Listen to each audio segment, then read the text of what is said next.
Hi guys, this is Dan from the Investment ABC, your guide to financial freedom. And in this video, I want to talk about Greenwich Lifesciences, ticker GLSI, a very speculative biotech company, but with a huge potential.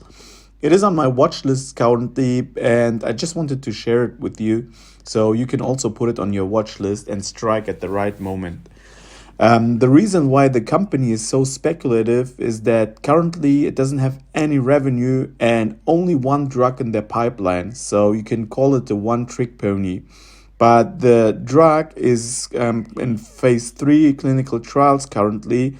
And it is a drug against recurring breast cancer, which is called GP2. I'm not going to talk about how the drug works since I'm no expert in that field, and it takes like really deep knowledge to talk about that.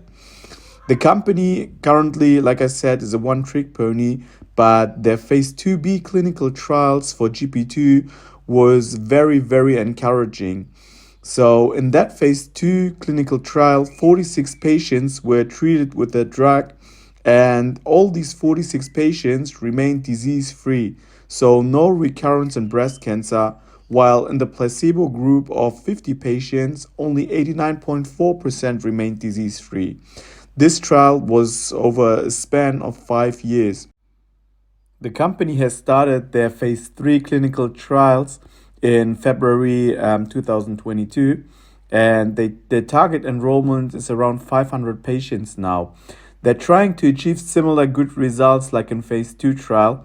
So the company is expecting completion of this trial in approximately 5 years from now.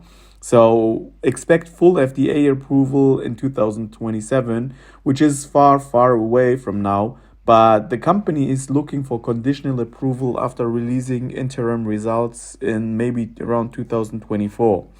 If these results are as good and safe as in the phase 2 clinical trial, the company might get an conditional approval or emergency authorization. What I like about the breast cancer drug is that it could be given together with the current standard of care drug, Herceptin, to decrease the risk and recurrence in breast cancer, which means the revenue potential is incredibly high. Herceptin was generating around $6 billion in 2019 pre-pandemic. GP2 could achieve similar revenue if approved. If approved, the company's market cap could increase from currently $150 million to around 10 to 15 billion dollar in my opinion. This could be a 50 to 100x opportunity, but a very risky coin flip one. An indication of what could happen if GP2 is approved could be seen last year after the company has released their phase 2 clinical trials. The stock price increased from around $5 to over 150 dollar in just one day. This was an insane pump and probably the biggest one-day jump I've ever seen in a stock. The stock price steadily began to fall from its high to currently $11.85.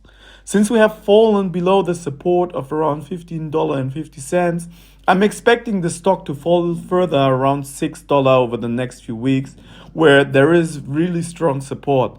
In the short run, the stock is very oversold, so we could see a bounce back to 15 and 16 dollar, depending on the market conditions.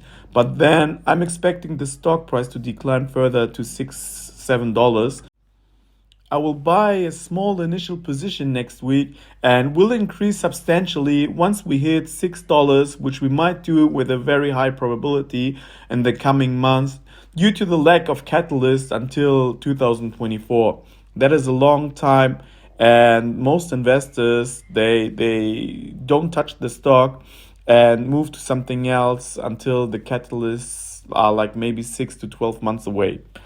If results are as good and safe as in phase 2, the company might get an emergency authorization approval. Although the company only has one drug in its pipeline, there are good chances that this drug could turn into a multi-billion dollar drug. There's also the chance that the company might get acquired until then. With these spec biotechs, it is important to look at their cash position and their current cash burn. As of the 1st of January 2022, The company had around 27 million US dollar in cash, and the cash burn was just around 4.5 million US dollar. The cash burn will most likely increase this year due to the increase in patient size for the phase 3 trials. I'm estimating around 10 to 15 million US dollar cash burn per year until approval. That means the company will most likely need to raise additional capital sometime by the end of next year or early 2024. But the more time passes, the more the price could stabilize above $6 and grind back to 15 by the time the company needs to make an additional offering. What I like is that almost all the shares are held by insiders and institutions, which most likely hold until interim results are released.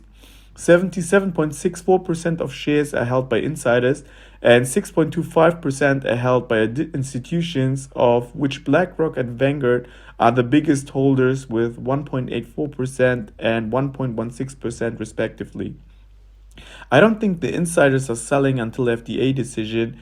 On the contrary, they have added to their positions since last April at way higher prices than now. The amount of shares they have added is not much, but still shows confidence since they already hold a substantial amount of shares. So there is just the little shares left for the public to trade currently. This is also the reason why the volume is relatively low. I like GLSI as a lottery stock and will be a buyer in the $6 to $7 range. I will hold my shares and see if I hit the jackpots or not. Investing in such a company is extremely risky and has a binary outcomes, so I am only investing an amount that I'm willing to lose. Everything I said in this video is my own opinion. You have to always do your own due diligence, since I'm no financial advisor, nor do I have a clue about the science of biotechs. Hit the like button to support the channel, share the content, subscribe for future updates on GLSI or other speculative stocks. If you are a shareholder in GLSI, you should smash the like button even harder, because that helps the YouTube algorithm to spread the content to other potential investors. So bye guys, and see you in the next one.